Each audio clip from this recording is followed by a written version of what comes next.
Saya Alisa Kotrunade. Di sini di video ini saya memberikan rekomendasi beberapa buku untuk menemani karantina di rumah saja meskipun sudah di era new normal. Yang pertama ada buku dari John Steinberger dengan judul Dunia Anak. Buku ini menceritakan tentang keadaan bumi di tahun 2082, di mana bumi sudah rusak, minyak bumi sudah habis, dan satwa-satwa sudah punah. Jadi di buku ini diceritakan ketika satwa tersebut tinggal beberapa spesies, maka akan dibawa keliling dunia untuk diperlihatkan ke seluruh penduduk bumi bahwa ini loh ada satwa yang masih hidup dan sebentar lagi akan punah. Nah, di tahun itu juga diceritakan bahwa kebun binatang pada saat itu tidak lagi ada spesies yang hidup.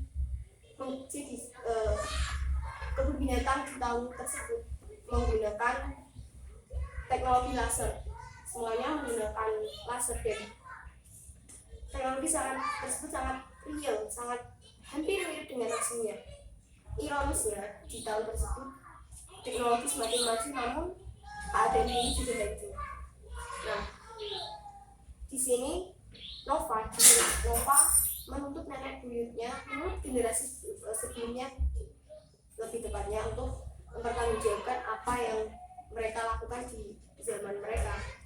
Jadi di sini kita diberikan wawasan jadi manusia selayaknya manusia hanya memikirkan masa kejayaan saja, tidak memikirkan dampaknya atau efeknya di tahun-tahun. Ini saya menangkapnya seperti itu.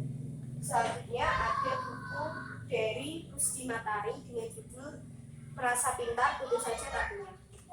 Buku ini menceritakan tentang agama, khususnya di sini berlatar belakang agama Islam. Jadi agama Islam di sini diceritakan tidak hanya tentang urusan manusia dengan Tuhan, tetapi juga urusan sesama, urusan tentang suku pada Islam yang lain. Dan di sini ada kutipan, di setiap babnya ada kutipan. Dan di sini kutipan yang paling saya suka adalah sholatmu dan sebagainya adalah urusanmu dengan Allah, tetapi sarkum yang yatim dan ibunya yang kiri mestinya adalah urusan kita semua. Dan dari kutipan ini kita dapat mengetahui bahwa urusan agama, urusan keimanan itu urusan manusia dengan Tuhannya, tetapi urusan kemanusiaan itu urusan kita bersama. Selanjutnya ada buku Sepotong Senja Untuk Pacarku dari Seno Gumira Ajidema. Sebenarnya ini bukan novel, tetapi kumpulan-kumpulan cerpen. Di bagian pertama ada trilogi Alina. Trilogi Alina ini menceritakan tentang seorang pemuda yang mencintai Alina, tetapi Alina tidak mencintai pemuda tersebut. Selanjutnya ada Peselancar Agung. Di Peselancar Agung ada beberapa bab, salah satunya Jezebel, ikan paus merah. Ikan paus merah ini menceritakan tentang ikan paus yang di punggungnya ada anak-anak seperti itu. Anak-anak senja yang terakhir. Rumah panggung di tepi pantai. Rumah panggung di tepi pantai ini sebuah rumah yang melawan adat atau melawan kebiasaan di kampung tersebut, karena rumah tersebut menghadap ke laut, sedangkan kepercayaan di kampung tersebut bahwa rumah tidak boleh menghadap ke laut. Selanjutnya bagian terakhir ada Atas Nama Senja. Di sini ada 3 bagian: Senja di Pulau Tanpa Nama, Perahu Nelayan Lintas Cakrawala, dan Senja di Kaca Spion. Jadi seperti itulah rekomendasi buku yang saya berikan. Ada 3 buku.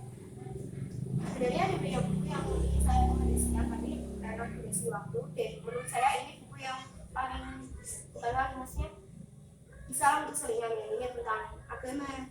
Ini bisa dibaca semua kepercayaan atau agama, karena di sini tidak ingin menerangkan Islam, tapi tentang sudut pandang agama Islam yang lain. Selanjutnya di sini ada buku tentang lingkungan, dan untuk para pembaca pemula atau pembaca yang kesulitan mengerti seperti saya di buku ini, sebaiknya baca buku ini pelan-pelan saja.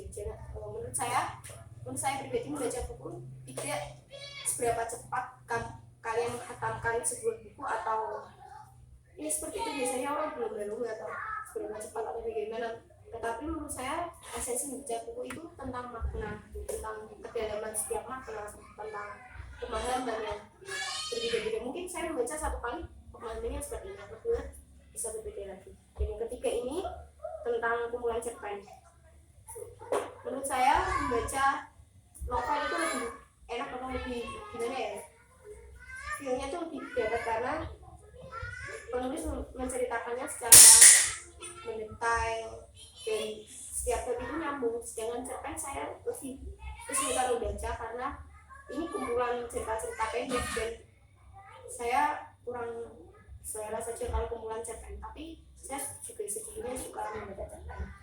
Jadi pesan dari saya untuk kalian semua penonton, bacalah buku setiap hari. Enggak buku, maksudnya bacalah bacaan setiap harinya, karena kalian tahu sendiri literasi di Indonesia sangat kecil atau sangat sedikit, sangat rendah tingkat literasi. Jadi mulai dari diri kita sendiri membaca literasi untuk kebaikan diri kita sendiri dan semua bangsa. Jangan lupa kalau membaca buku harus dihatamkan atau membaca sebuah tulisan dan sampai selesai. Dan kita semua, kalian kita semua tidak salah persepsi atau salah menangkap apa yang dimaksudkan oleh penulis. Sekian dari video kali ini. Terima kasih. Assalamualaikum warahmatullahi wabarakatuh.